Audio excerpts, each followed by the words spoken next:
RCN. Le son de la différence.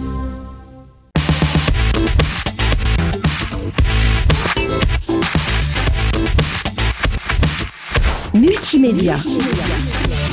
Une coproduction Radio Campus Lorraine, RCN.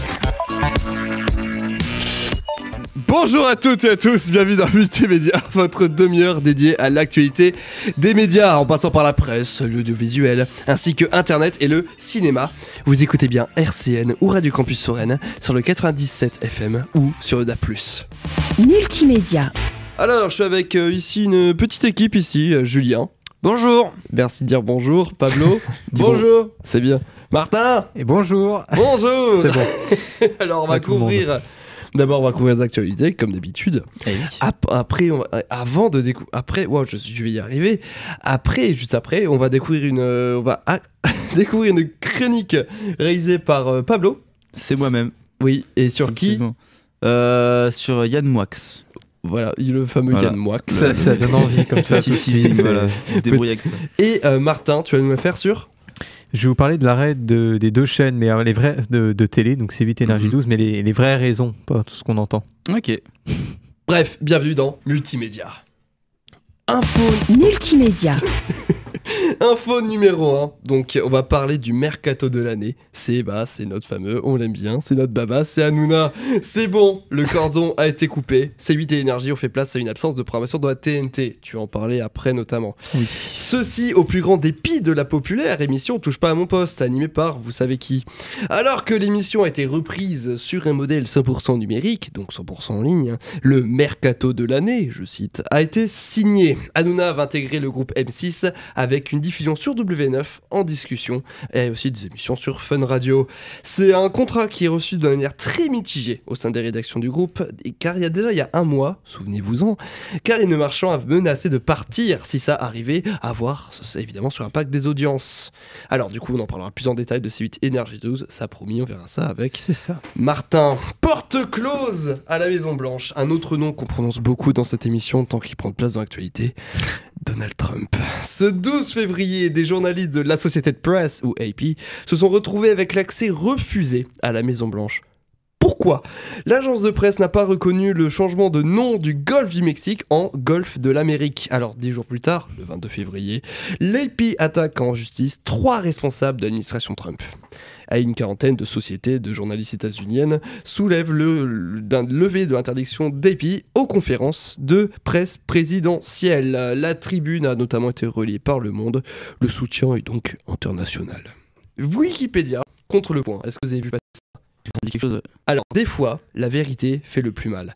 Le Point a lancé une mise en demeure et une pétition contre Wikipédia. Pourquoi ? Alors, la page Wikipédia du Point, le journal, mensuel, adresse l'historique du journal avec l'islamophobie, le complotisme et des propos climato-sceptiques. Donc, et tel un professeur de lycée, le journal a aussi déclaré « Wikipédia n'est pas une source fiable ». Comme quoi, s'adressant à la fondation mère de Wikipédia, Wikimedia, il demande à la mise en place de garde-fous contre les dérives idéologiques. Wikipédia a répondu, qualifiant cette menace inadmissible. Les contributeurs du site ont d'ailleurs lancé une contre-pétition. Qu'est-ce que vous en pensez, vous ? Un journal qui compte changer ses antécédents et qui menace une plateforme de connaissances collaboratives open source ? J'y réfléchissais, c'est marrant parce que j'y pensais vraiment hier, je crois. Et en fait, je me faisais la réflexion parce qu'il y a quelques semaines, il y avait déjà... C'était qui avait proposé de racheter Wikipédia ? Mais Musk, c'était Musk. Non mais c'est ça, c'est C'était les Musk. Et justement, t'avais le patron qui avait refusé en disant que... Enfin, pour différentes raisons, mais en gros, c'était au nom de la liberté d'expression, parce que voilà, faut pas déconner, Musk, tu te calmes. Et du coup, je trouve ça un peu drôle, tous les gens qui se retournent contre Wikipédia, soi-disant c'est pas fiable, alors que en général, les sources sont citées. Donc si c'est pas si fiable, voilà. Mais la vérité dérange. Et puis c'est dommage, Ouais, en c'est plus terrible. de la part d'un média. Enfin, le surtout, Point, c'est quand même normalement des journalistes. Normalement, parce que là, du coup, on se pose la question. Du coup, non, puis voilà. surtout, va pas se mentir, Wikipédia, j'ai jamais vu un site aussi réactif en ce qui concerne la vérification d'informations. Carrément. Franchement, c'est rapide.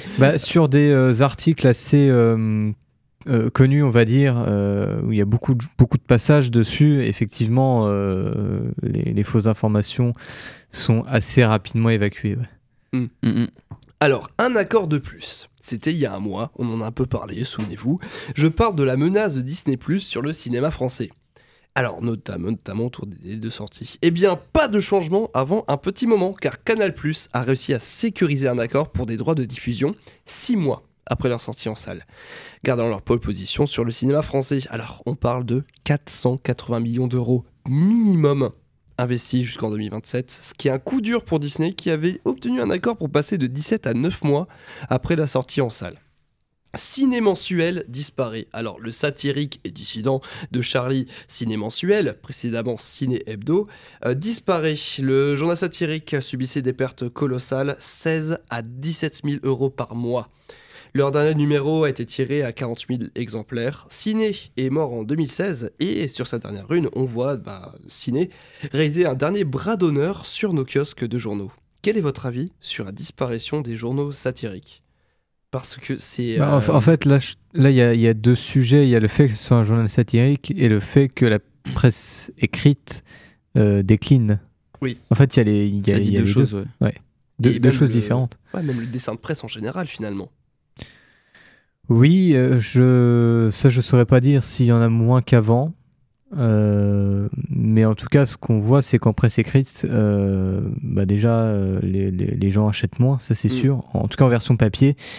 Ouais. Après, en version numérique, ça c'est encore autre chose. Hein, mais c'est dommage. Ils vont garder le numérique ou pas quand même ? Non, c'est fini. Fini. Donc t'as toute la rédaction qui. Ouais, c'est ça. Qui est démantelée. Ouais, voilà. C'est dommage. Trump booste CNews. Alors BFM n'est plus la première chaîne d'info de France, ça déjà battu par CNews d'un 10e de point d'audience. Eh bien l'élection de Donald Trump a propulsé les chiffres de la chaîne d'information continue. Avec 4 dixièmes de point d'audience, c'est le plus grand écart entre les deux canaux de télévision jamais enregistrés. Alors l'événement en question qui a boosté CNews, c'est Trump et J.D. Vance qui sont ouvertement agressifs envers Volodymyr Zelensky à la Maison Blanche. Voilà, c'est les infos qui sont marquantes. Bezos empiète. Alors, les opinions ont des limites, du moins d'après Jeff Bezos.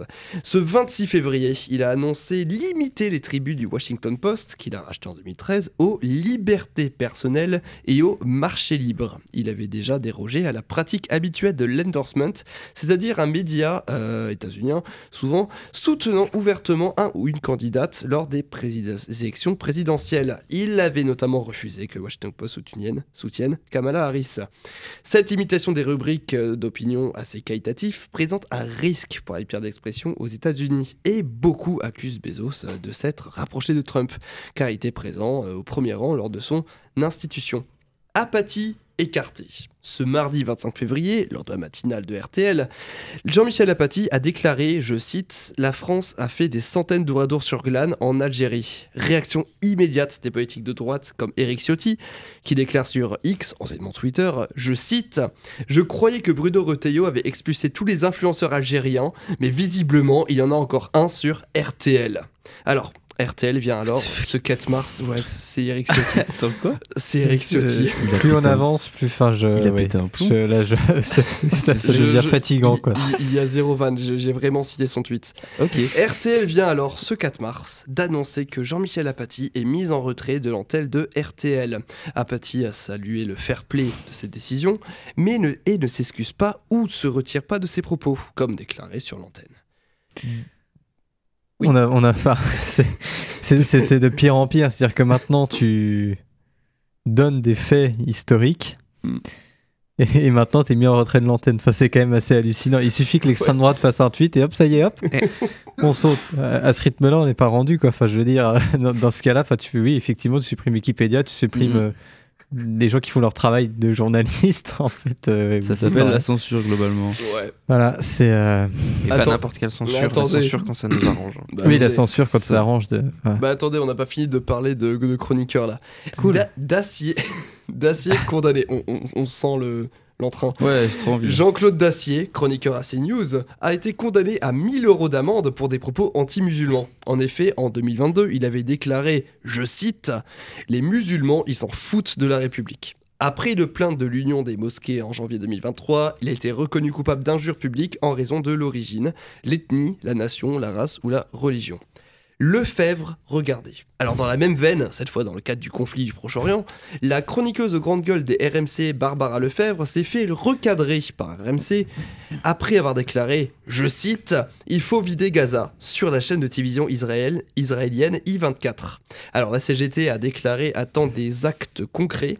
Le contexte de citation, c'est sa réaction suite à des images de restitution d'otages israéliens. Elle a aussi déclaré, je cite, « Les civils à Gaza sont autant responsables que les membres du Hamas et du djihad islamique.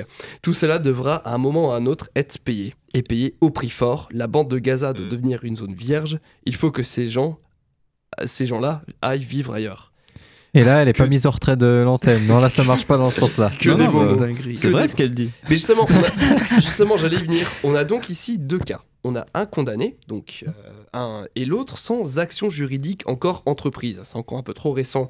Que pensez-vous de la multiplication de ces incidents, si j'ose dire, sur nos écrans et sur nos ondes ? Je prends la heureusement parole. qu'ils sont Oui, là, vas-y. sinon il n'y aurait pas d'actu, quoi. Perso, moi, ça me fait péter un plomb. Je me dis que c'est de plus en plus normal de donner des infos qui vont uniquement dans un sens, et on commence à le cerner, le sens, et de juste tout simplement retirer de l'antenne ou écarter ou censurer ou...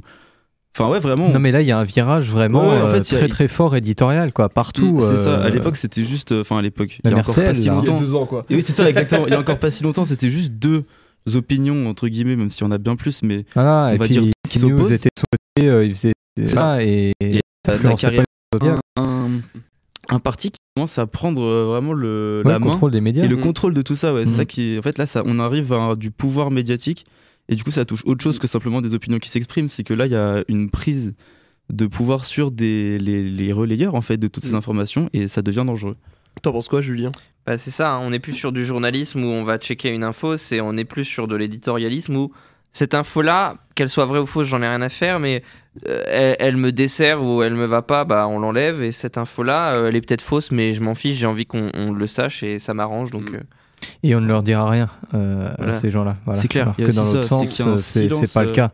Et Voilà. derrière, t'as des gens qui font des écoles de journalisme pour avoir des infos vraies, vérifiées, nanani, nanana. C'est ça, quoi. Puis qui vont se faire refuser parce qu'ils disent pas ce que les propriétaires des chaînes pensent, quoi. Bah, ils ont commencé à être sur les écoles aussi. Oui, bah, c'est Bolloré qui. Non, c'est pas Bolloré qui a racheté le SJ de Paris. Il a acheté une partie avec Ouais, d'autres. c'est ça, il d'autres devient actionnaire grands, majoritaire finalement. d'une école de de journalisme, tout va bien. C'est ça. Et Voilà. il y a aussi Mais il y a aussi une autre école, une institut de journalisme aussi, j'ai plus le nom exact, qui est d'extrême droite. Voilà, donc qui a des contacts directs avec CNews et tout. Donc bon. C'est en tout cas pour les informations. Je vous propose une pause musicale. On s'écoute Clint Eastwood de Gorillaz. Et juste après, on va enchaîner avec les 2 chroniques, c'est-à-dire de Pablo et de Martin. A tout de suite. Multimédia. Une coproduction Radio Campus Lorraine, RCN. Et on est de retour sur RCN, vous écoutez bien Radio Campus Lorraine ou alors RCN sur DA+, ou sur le 90.7 FM. Pablo, c'est à toi. Je m'engage. Alors, on va parler de Yann Moix. Yann Moix, il a été invité sur Europe 1 dans l'émission de Pascal Praud à l'occasion de la sortie de son nouveau livre et 15e roman Apnée. Vous voyez tous Yann Moix ? Oui, à peu près. Ouais. Bon, on va faire un court résumé, mais c'est un écrivain, animateur radio, chroniqueur dans On va se gêner, On n'est pas couché, L'heure des pros ou encore Touche pas à mon poste, il en a fait plein. Un CV bien chargé, un monsieur controversé avec quelques polémiques sur le dos, mais bref, son bouquin. Le synopsis, pour reprendre ses termes, c'est que le XXe siècle continuerait d'exister sous l'eau, dans les océans, où tous les événements macro et microscopiques entre 1900 et 2000 continueraient de se dérouler sur eux-mêmes jusqu'à la fin des temps. Bon, sur le papier, why not ? J'ai même envie de dire que je pourrais lire un truc comme ça, si seulement il n'y avait pas un mot inconnu par groupe nominal. Je vous en propose un extrait. James Dean est là, devant nous, mort, l'air satisfait. Le siphonostom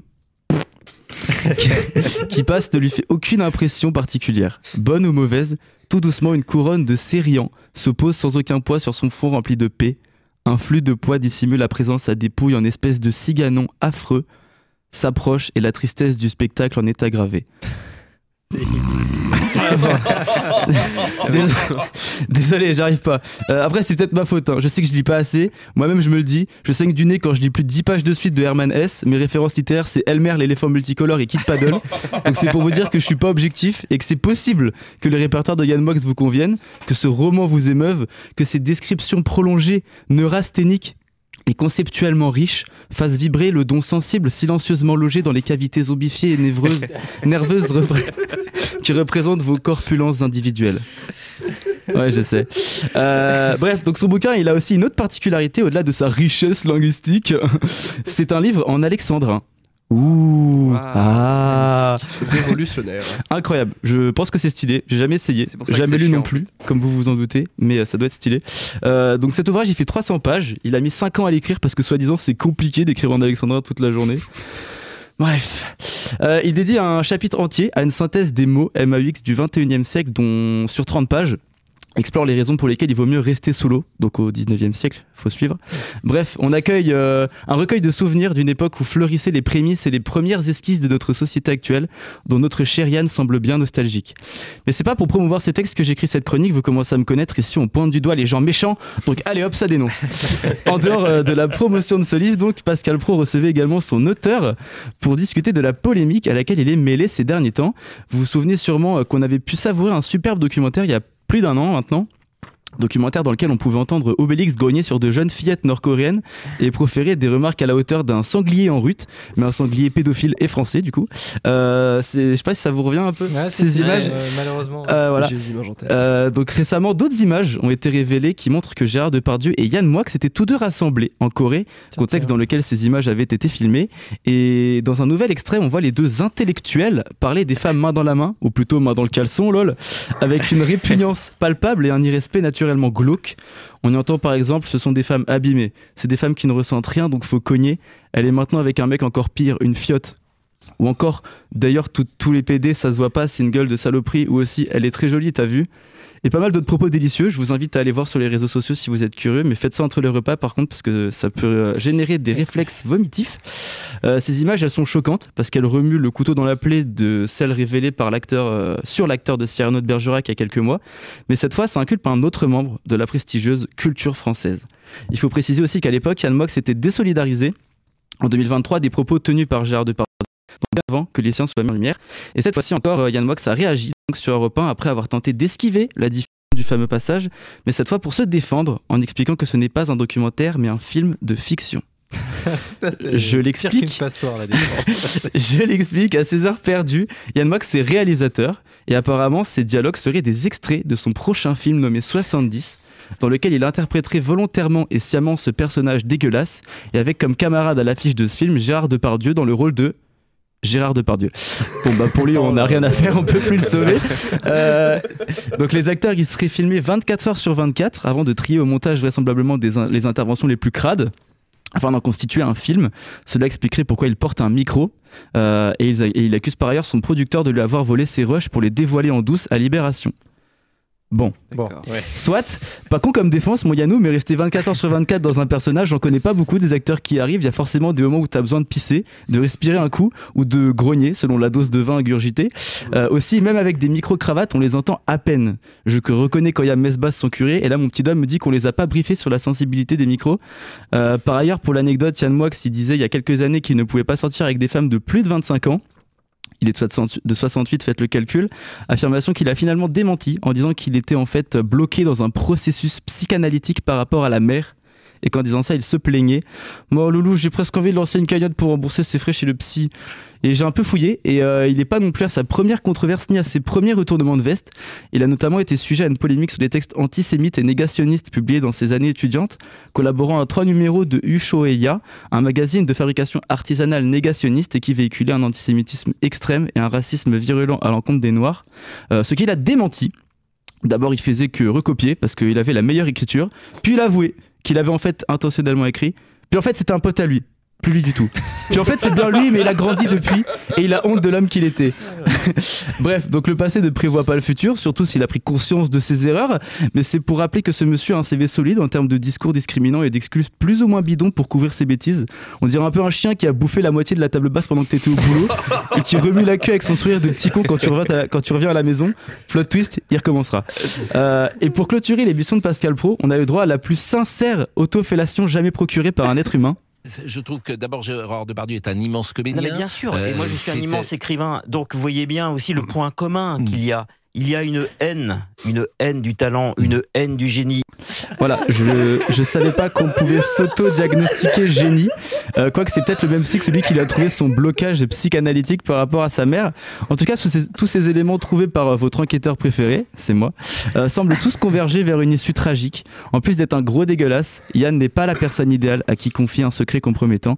Grâce à lui, le marché de la veste réversible empile des investissements jamais battus depuis les années 80, mais à cause de lui, on se rend compte que le sexisme, la misogynie et les discriminations sont encore trop couvertes et parfois même assumées dans le milieu culturel élitiste et dans le showbiz international et français. Donc ne fermons pas les yeux, c'est en dénonçant qu'on avancera sur des sujets aussi anciens et pour autant encore trop actuels. Une œuvre doit-elle être considérée dans son entièreté? Faut-il séparer l'homme de l'artiste? La culture, c'est aussi vous qui la ferez avancer. En attendant, on garde le smile. Merci de m'avoir écouté. Bravo. Merci. Pablo pour cette. Alors, figure-toi que la moitié des trucs que t'as dit sur Yann Moix, oui, je savais pas. Voilà, j'étais pas du tout au courant pour tout négationniste. C'est pas trop notre génération non plus. C'est ça, c'est pour ça que j'ai fait.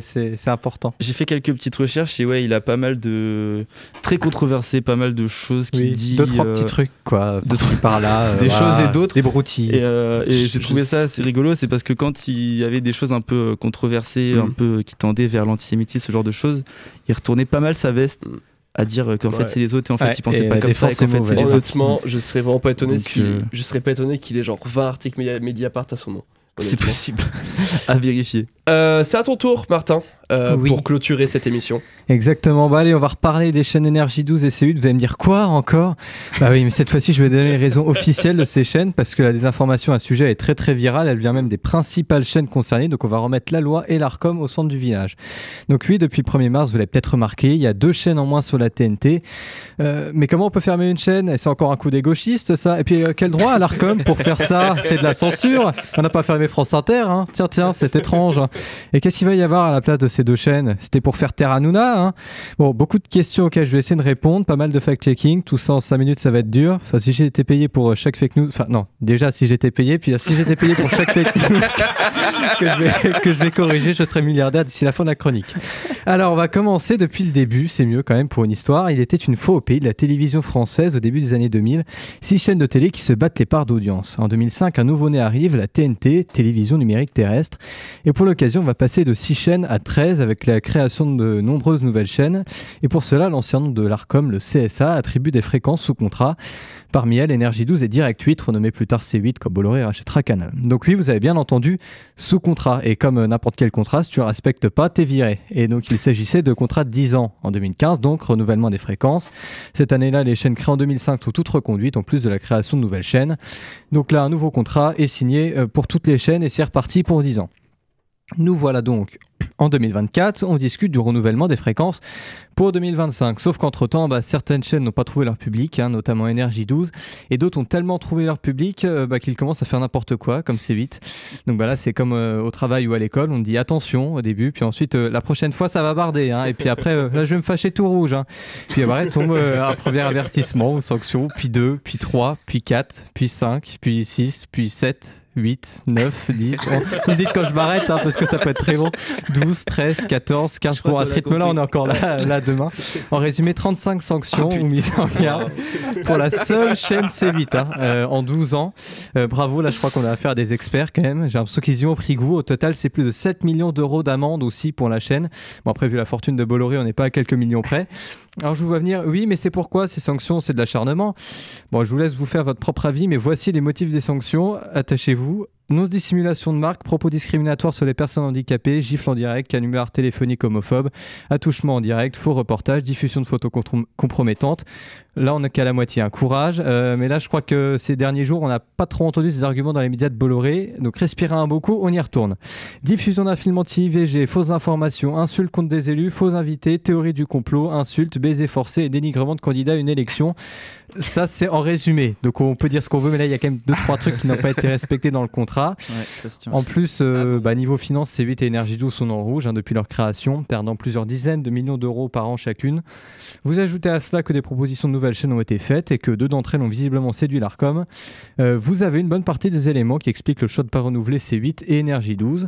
Ces chaînes n'ont donc plus la possibilité de diffuser sur la TNT, mais rien ne les empêche de continuer sur les box, Internet et les plateformes, etc. Dernier élément, l'Arcom est l'autorité compétente en ce qu'il s'agit de la régulation de la télévision. Donc je ne rentre pas dans le débat de leur neutralité parce qu'on n'irait pas bien loin puisqu'on n'a pas d'éléments. Mais alors oui, c'est vrai, par contre les membres de l'Arcom sont en partie nommés par le président de la République et les institutions. Mais j'ai pas d'éléments pour dire qu'ils roulent pour Macron, à moins d'inventer des théories fumeuses, voire inventer des histoires comme sur Bolloré TV. Bon, je vais y arriver, Bolloré TV ou radio, en fait j'arrive même pas à prononcer son nom. Il y en a une que j'ai beaucoup aimée, comme quoi un journaliste d'Europe 1 aurait surpris des membres de l'Arcom au restaurant à midi en train de dire qu'ils avaient obéi à Macron au sujet donc de la fermeture de C8. Restaurant qui était à proximité du siège de l'Arcom, bon, ça se tient, sauf que petit souci, ils ont déménagé à l'autre bout de Paris l'année dernière. Quoi, vous n'avez pas déjà déjeuné à Metz entre midi et 2, non ? Bon, pas de bol, la prochaine fois vous vérifierez au moins l'adresse quand vous êtes censé être journaliste. D'ailleurs, on attend toujours les images parce que vous nous avez dit que vous les aviez quand même, donc moi j'attends toujours. Bref, résumons, l'Arcom a la compétence légale de livrer les autorisations de diffusion sur la TNT. Énergie 12 et C8 sont donc tous deux en plus en déficit important depuis des années. C8 collectionne les amendes et les rappels à la loi, ça fait pas mal d'éléments qui expliquent leur non-renouvellement sur la TNT. Et nous, encore une fois, l'Arcom n'a pas fermé Énergie 12 et C8. Sur leur groupe respectif, qui ont pris cette décision parce qu'ils auraient pu continuer en numérique ou autrement. Il n'y a pas que la TNT et encore moins aujourd'hui. Et puis pour finir, l'argument c'est de la censure. Non, regardez Hanouna, il fait toujours d'énormes audiences sans la TNT et on l'a jamais autant entendu. Allez, bisous mes chéris. Merci Martin pour cette chronique et merci Pablo et merci à vous d'avoir écouté cette émission. Multimédia. Mais voilà, mesdames, messieurs, c'est tout pour ce numéro de Multimédia sur les ondes de RCN et de Radio Campus Lorraine. C'est un plaisir de pouvoir être là avec une telle équipe. Merci Martin, merci Pablo, merci Julien. Moi je vous dis au mois prochain, en avril, pour le prochain numéro de Multimédia. Au revoir. Au revoir. Au revoir. RCN, www.rcn-radio.org